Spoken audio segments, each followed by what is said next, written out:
નમસ્કાર. ધોરણ 7 પ્રકરણ નંબર 2 અપૂર્ણાંક અને દશાંશ સંખ્યા, જેમાં આપણે જોઈશું સ્વાધ્યાય 2.7 નો પ્રશ્ન નંબર 5. શોધો. એનો પહેલો દાખલો 7 ભાગ્યા 3.5. તો અહીંયા શું છે, પૂર્ણાંકનો ભાગાકાર આપણે કોની સાથે કરવાનો છે? દશાંશ સંખ્યા સાથે. તો આપણે આગળ જોઈ ગયા છે તે જ નિયમનો ઉપયોગ કરવાનો છે. 7 ના 7 એમ જ રહેવા દેવાના. ભાગાકાર આપણે પહેલા શું કરીએ, આ દશાંશ સંખ્યા છે એને આપણે પહેલા શું કરીએ, સાદા અપૂર્ણાંકમાં ફેરવીએ. ત્યારબાદ ભાગાકારનો શું કરીશું, ગુણાકાર, અને પછી આપણે એનો વ્યસ્ત લખીશું. તો બરાબર 7 ભાગ્યા 3.5 એને આપણે આ રીતે લખી શકીએ. દશાંશ ચિહ્ન પછી કેટલા અંકની સંખ્યા છે? એક અંકની સંખ્યા, એટલે છેદમાં 10 બરાબર 7 ભાગાકારની જગ્યાએ શું કરીશું, ગુણાકાર. 35 ના છેદમાં 10 એનો વ્યસ્ત, એટલે 35 ઉપર છે, છેદમાં કેટલા છે? 10. એનો વ્યસ્ત એટલે શું થાય? 10 ઉપર ને 35 નીચે. બરાબર. તો 10 ના છેદમાં શું આવશે? 35. અહીંયા કશું જ નહીં, એટલે આપણે શું સમજવાનું? 1. હવે અંશનો ગુણાકાર કરીએ, છેદનો ગુણાકાર કરીએ. અંશ અને છેદમાં જો કંઈ ઉડતું હોય તો શું કરવાનું? ઉડાડી દેવાનું. તો 5 7 35. તો અહીંયા કેટલા રહ્યા? 10. 5 બરાબર. ને ઉપર કેટલા છે? 10 છે. તો શું બાકી રહેશે ઉપર? 10 ના છેદમાં 5. હવે આપણે અવયવ પાડીએ. હજુ પણ 5 અહીંયા જ ઉડાડી દઈએ. 5 છે, ઉપર કેટલા છે? 10 છે. તો 5 દુ 10. તો ઉપર કેટલા રહેશે? 2. તો જવાબ શું બાકી રહ્યો? 1 ગુણ્યા 2 છેદમાં શું રહે? 1 ગુણ્યા 1. એટલે જવાબ શું આવશે? 2. બીજો દાખલો જોઈએ, 36 ભાગ્યા 0.2. તો પહેલા તો 36 એમના એમ રહેવા દઈએ, ભાગાકાર પણ એમ જ રહેવા દઈએ. દશાંશ સંખ્યાને આપણે શેમાં ફેરવીએ? સાદા અપૂર્ણાંકમાં. તો 0 પોઈન્ટ પછી કેટલા અંકની સંખ્યા છે? એક અંકની સંખ્યા. તો આપણે શું લખીશું? 2 ભાગ્યા 10. જેટલા અંકની સંખ્યા એટલા છેદમાં આપણે શું કરવાના? શૂન્ય મૂકવાના. બરાબર 36 ભાગાકારમાં શું થશે? ગુણાકાર. 2 ના છેદમાં 10 એનો વ્યસ્ત, એટલે 10 ઉપર અને 2 નીચે. માળ બદલી કાઢવાના. 10 ઉપર આવશે, 2 નીચે આવશે. હવે શું કરીએ? અંશનો ગુણાકાર અંશ સાથે અને છેદનો ગુણાકાર છેદ સાથે. આપણે ઉડાડી દઈએ સરખું સરખું. 36 છે તો 36 નો અવયવ પાડીએ. અહીંયા થશે 18 દુ 36 બરાબર. તો બાકી શું રહ્યું? 18 ગુણ્યા 10. 18 નો ગુણાકાર 10 સાથે કરીએ તો કેટલો જવાબ આવશે? 180. તો આપણો જવાબ થશે 180. ત્રીજો દાખલો જોઈએ, 3.25 ભાગ્યા 0.5. જો તો અહીંયા પણ દશાંશ સંખ્યા છે, અહીંયા પણ દશાંશ સંખ્યા છે. તો આપણે શું કરીશું? પહેલા દશાંશ સંખ્યાને સાદા અપૂર્ણાંકમાં ફેરવીએ. તો 3.25 માં આપણે દશાંશ ચિહ્ન ભૂલી જઈએ તો શું થાય? 325. દશાંશ ચિહ્ન પછી કેટલા અંકની સંખ્યા છે? 2 અંકની સંખ્યા. તો છેદમાં એટલા શૂન્ય શું કરવાના? મૂકવાના. તો શું જવાબ આવશે? 100 બરાબર. એક સાથે એટલા શૂન્ય જોડવાના. ભાગાકારના ભાગાકાર 0.5. દશાંશ ચિહ્નને ભૂલી જઈએ તો શું થશે? 5. દશાંશ ચિહ્ન પછી કેટલા અંકની સંખ્યા? એક અંકની સંખ્યા. તો છેદમાં એક સાથે એટલા શૂન્ય મૂકવાના. તો 5 ભાગ્યા શું થશે? 10 બરાબર. પહેલી સંખ્યા એમની એમ જ લખવાની, એઝ ઇટ ઇઝ, જેમ છે તેમ જ. ભાગાકારની જગ્યાએ શું કરવાનું? ગુણાકાર. અને ભાગાકારની જગ્યાએ ગુણાકાર કરીએ એટલે શું કરવાનું? એનો વ્યસ્ત લખવાનો. એટલે 10 ઉપર આવશે ને 5 નીચે. એટલે શું આવશે? 10 ના છેદમાં 5. શૂન્ય શૂન્ય ઉડાડી દઈએ. 325 છે, એકમનો અંક 5 છે એટલે 5 વડે ભાગ જશે. 5 6 30. 5 5 30, 2 વચ્ચે 5 5 25. તો શું આવશે? 65 5 325. તો ઉપર કેટલા વધશે? 65 ને છેદમાં કેટલા છે? 10.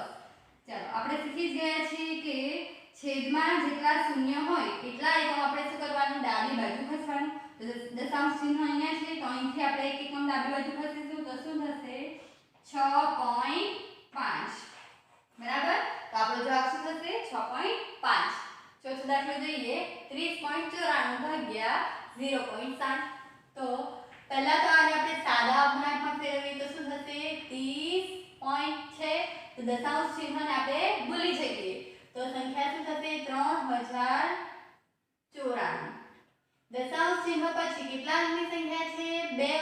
સંખ્યા તો આપણે એક સાથે એકલા શૂન્ય છેદમાં મૂકીશું. ભાગાકારના ભાગાકાર 0.7 દશાંશ ચિહ્ન ભૂલી જઈએ તો સંખ્યા શું થશે 7. હવે 7 0 પોઈન્ટ પછી કેટલા અંકની સંખ્યા છે? એક અંકની સંખ્યા, તો છેદમાં કેટલા આવશે 10 બરાબર 3094 ના છેદમાં 100. ભાગાકારની જગ્યાએ ગુણાકાર તો 10 ઉપર આવશે, 7 નીચે આવશે, શૂન્ય શૂન્ય ઉડાડી દઈએ. હવે આપણે સાઈડ ઉપર શું કરી જોઈએ? 3994 7 વડે ભાગ જાય કે નહીં તે જોઈ લઈએ. 7 4 7 28 બરાબર 7 × 35 થઈ જાય, 7 ચોક 28 2 ઉપરથી ઉતાર્યો 9 7 ચોક 28 1 ઉપરથી ઉતાર્યો 4 7 દુ 14. ચાલો તો 3094 નો 7 વડે ભાગ જશે તો કેટલા બચશે? 442. હવે છેદમાં કેટલા છે? 10 છે, તો શું બાકી રહેશે ઉપર? 442 ગુણ્યા 1. આ રફ કામ છે બરાબર. 442 ગુણ્યા 1 છેદમાં રહેશે 10 ગુણ્યા 1. તો શું થશે જવાબ? 442 એકા 442 10 એકા 10 જવાબ આવશે 10. ચાલો છેદમાં 10 હોય તો આપણે ડાબી બાજુ કેટલા એકમ ઘસવાનું? 1 એકમ, એટલે આપણો જવાબ શું થશે? 44.2. બાકીનો દાખલો જોઈએ. 0.5 ભાગ્યા 0.25. તો 0.5 ને પહેલા આપણે દશાંશ સંખ્યા છે તો એને આપણે સાદા અપૂર્ણાંકમાં ફેરવીએ. તો સાદા અપૂર્ણાંકમાં ફેરવવાનું હોય તો આપણે પહેલા દશાંશ ચિહ્ન ભૂલી જવાનું. તો દશાંશ ચિહ્ન વગર શું સંખ્યા થશે? 5. હવે દશાંશ ચિહ્નને યાદ કરીએ તો દશાંશ ચિહ્ન પછી કેટલા અંકની સંખ્યા છે? એક અંકની સંખ્યા, એટલે આપણે છેદમાં એક સાથે એકલા શૂન્ય મૂકીશું. ભાગાકારના ભાગાકાર આપણે દશાંશ સંખ્યાવાળી સંખ્યા છે એને સાદા અપૂર્ણાંકમાં ફેરવીએ તો ઉપર થશે 25 ને છેદમાં આવશે કેટલા? 100. કેમ કે દશાંશ ચિહ્ન પછી કેટલા અંકની સંખ્યા છે? 2 અંકની સંખ્યા. 5 ના છેદમાં 10 ભાગાકારની જગ્યાએ ગુણાકાર, અંશ અને છેદને શું કરવાની? અદલા બદલી, એટલે નીચે છે તે ઉપર આવશે ને ઉપર છે તે ક્યાં જશે? નીચે. શૂન્ય શૂન્ય ઉડાડી દઈએ. 5 × 25 બરાબર. ઉપર કેટલા છે? 10 છે, તો 2 × 10 તો ઉપર કેટલા રહેશે? 2. એટલે 1 ગુણ્યા 2 છેદમાં કેટલા? 1 ગુણ્યા 1. તો 1 ગુણ્યા 2 કેટલા થશે? 2 અને 1 એકા 1, એટલે આપણો જવાબ થશે 2. છઠ્ઠો દાખલો 7.75 ભાગ્યા 0.25. તો પહેલા તો આને આપણે સાદા અપૂર્ણાંકમાં ફેરવી દઈએ. દશાંશ ચિહ્ન પછી 2 અંકની સંખ્યા, એટલે છેદમાં 100 ભાગ્યા 0.25. દશાંશ ચિહ્નને ભૂલી જઈએ તો શું થશે? 25. દશાંશ ચિહ્ન પછી કેટલા અંકની સંખ્યા? 2 અંકની સંખ્યા, એટલે છેદમાં આવશે 100. 775 ભાગ્યા 100 ભાગાકારની જગ્યાએ ગુણાકાર, અંશ અને છેદને શું કરીએ? ઉલટાવી નાખીએ. 100 ઉડી જશે. 775 ભાગ્યા 25. આ બાજુ આપણે સાઈડ પર કરી દઈએ. 25 દુ 50 વધી જશે. 25 તાલી 75 પરથી આવ્યા 2. 7 માંથી 5 આવ્યા 2 પરથી આવ્યા 5. 25 એકા 25. તો આના અવયવ પડશે 25 25 ઉડી જશે. અહીંયા કેટલા રહેશે? 31. એટલે 31 ગુણ્યા 1 છેદમાં 1 ગુણ્યા 1, એટલે 31 એકા 31. 1 ગુણ્યા 1 એટલે 1. આપણે 1 લખતા નથી, એટલે જવાબ થશે 31. સાતમો દાખલો જોઈએ. 76.5 ભાગ્યા 0.15. તો 76.5 દશાંશ સંખ્યાને આપણે સાદા અપૂર્ણાંકમાં ફેરવીએ તો દશાંશ ચિહ્ન ભૂલી જવાનું. તો શું સંખ્યા થશે? 765. દશાંશ ચિહ્ન પછી કેટલા અંકની સંખ્યા? એક અંકની સંખ્યા, એટલે 1 માં આપણે એકલા શૂન્ય ઉમેરવાના. બરાબર. ભાગાકાર એમના એમ દશાંશ સંખ્યાને સાદી સંખ્યામાં સાદા અપૂર્ણાંકમાં ફેરવવા માટે દશાંશ ચિહ્નને ભૂલી જવાનું. તો સંખ્યા થશે 15. દશાંશ ચિહ્નને યાદ કરો તો દશાંશ ચિહ્ન પછી કેટલા અંકની સંખ્યા છે? 2 અંકની સંખ્યા છે, તો છેદમાં આપણે એક સાથે એટલા શૂન્ય મૂકવાના. બીજું સ્ટેપ, પહેલી સંખ્યા એમની એમ લખવાની. ભાગાકારનો ગુણાકાર, જ્યારે ભાગાકારનો ગુણાકાર કરીએ તો આપેલી સંખ્યાને શું લખવાનું? વ્યસ્ત લખવાનું.